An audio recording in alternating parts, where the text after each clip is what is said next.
Another week. Let's see, are there any interesting news? Interesting. Sony's reversing the decision for the PlayStation 3 and PlayStation Vita closures. It's going to continue operations, alright.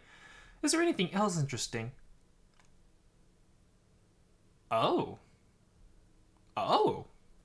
Hey guys, and welcome back. Yeah, there's some interesting news this week. Two particularly big stories, and I at least want to get my thoughts in on this. So, let's hop in, shall we?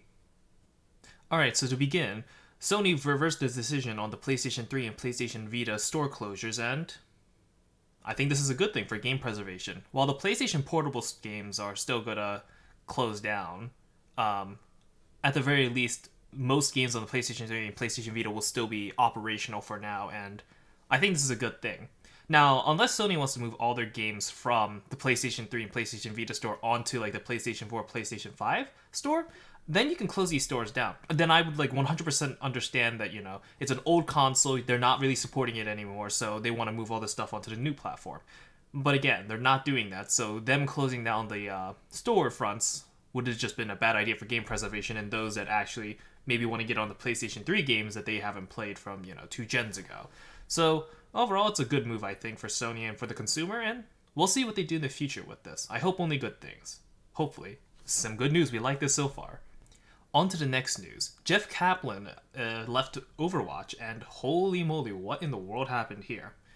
Anyway, so this is kind of an interesting timing with Overwatch 2 being announced and being worked on. Jeff Kaplan's leaving the project. I find that extremely interesting and a little concerning.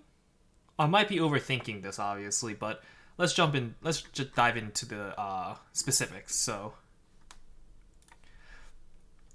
So, Play Overwatch, the Twitter account, mentioned that Jeff Kaplan basically just left the game, and Aaron Keller is going to be the new game director for Overwatch. And so, I'm not sure how well this bodes for Overwatch 2. As far as we're aware, Blizzard and Jeff Kaplan left on good terms, but it seems odd to leave in the middle of a project. So, like, if Overwatch 2 got released and then he left, I get that. Sometimes you're done working on a project, you want to move on. But yeah, Overwatch 2 is still being produced, it hasn't been released, or it's not even close to completion, yet at least. And Jeff Kaplan's leaving now? I mean, it is a kind of disturbing trend of all the heads of the Blizzard employees are leaving, and so at least the original Blizzard that we knew kind of is disappearing. Now, of course, Blizzard really lost its soul when Activision picked them up, but let's just talk about the employees here. It seems a little concerning. I'm not sure if this bodes well for Overwatch 2. Now, of course, this just might be Jeff Kaplan's just done with Overwatch, and that's fine. But it's just because Overwatch 2 wasn't completed, at least fully yet, I'm a little concerned about how this is going to turn out. So I'll see in the future if Overwatch 2 ends up being, good or not. We'll see, though. And obviously, we'll see where Jeff Kaplan goes next. Maybe, who knows, he'll make his own hero shooter in the future or work on a different project like that. So, we'll see. Now, onto the actual video games and not just, the people around the video games. Returnal's looking good, and I hope it's good because I pre-ordered the game, and it's a bad move. Generally, don't pre-order games because it could just be bad and then you wasted, $70, $60 depending on the console and whatnot. So yeah, but I'm liking the fact that Returnal's getting good reviews already. So this means when it comes out at April the 30th? Yeah, April the 30th. It'll come out good and I'll enjoy the game and I'll be very happy. Once school's over, because I can't play games now, it's too much. Next on the list, Guerrilla Games is releasing Horizon Zero Dawn as part of PlayStation's Play at Home initiative, and now it's free. Go pick it up because let me tell you, the game's really well reviewed and people seem to enjoy it a lot. And especially with its sequel coming up, hey, who knows? Maybe you'll find the next, game series that you really like, So anyway, go take a look. Next on the list is that Respawn has officially announced Apex Legends Mobile. And I'm not entirely surprised, but Fortnite already beat them to the chase, so did PUBG. The only Battle Royale that really isn't on mobile is COD BR, but I'm pretty sure their Call of Duty mobile app technically has a BR, so it's not like the Warzone COD, but it's still a BR on the mobile device. I'm a little surprised it kind of took this long. Though, to be fair, most of these games are pretty big on like the PC, PlayStation 4, PlayStation 5 consoles. And so, I mean, you know. But what I find more interesting is that progression is not tied between your main account and the mobile version. Those two versions are completely different with battle passes that are different from each other. And so, I wonder if Respawn sees the potential of Apex Mobile getting really big on its own.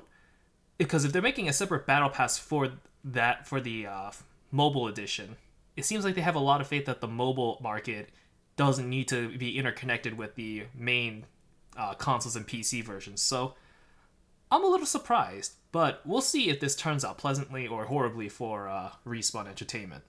I have hope, though, that, you know, Apex is a good game, and so I think this will be fine. Maybe? Oh yeah, and also Warzone Season 3 got released, so if you like Warzone, you know, go play it. You probably already know that, though. And finally on my list of things to talk about, Microsoft officially ditches the Xbox Live Gold requirement for free-to-play multiplayer titles starting today. When I say today, I meant the 21st. But so, this is kind of, I think, a move to be more in line with what Sony does. As far as I'm aware, PlayStation Plus didn't require people to pay to play free-to-play games. So like Fortnite, Apex, Warzone, you didn't need a PlayStation Plus account in order for you to play online. And so I think this is just a move to just, you know, make sure it stays Microsoft stays competitive. I think Nintendo Switch also does that for its live service too. So I think this is just a move for Microsoft to be like, hey, we're just like PlayStation in terms of services and whatnot. Come to our console. Though we'll have to see if Microsoft can send out any compelling first-party games. Currently, Infinite is a little bit in development hell, but hey, some games have gone through development hell and come out on top. So I'm hoping, you know, Microsoft pulls through, because more competition is always good. More games is always good. And please port them to Steam, because I am not getting an Xbox Series X. That's too much money on top of everything that, you know, I have to already pay for. But, you know. Anyway, we'll see in the future if Microsoft does anything more to be more, you know, pro-consumer. So that's the end of this week. There was 2 really big sets of news and a little bit of a few trickled in things here and there. And so, I mean, we'll see in the future if Sony ports all the games from the PlayStation 3 and PlayStation Vita systems onto the PlayStation 4, PlayStation 5 storefronts, and whether or not Jeff Kaplan leaving was really just him losing interest in Overwatch, maybe, or if there was like creative differences and it was irreconcilable, and so he just left. We'll see, you know, what happens in the future with those things, but hey, I think it's a little interesting. I hope so you find it interesting too. Anyway, that's the end of this week. I'll see y'all next week. Hopefully it's only good news, like the PlayStation 3 and PlayStation Vita storefronts staying open. But you know, we'll see what happens. Anyway, see y'all next week.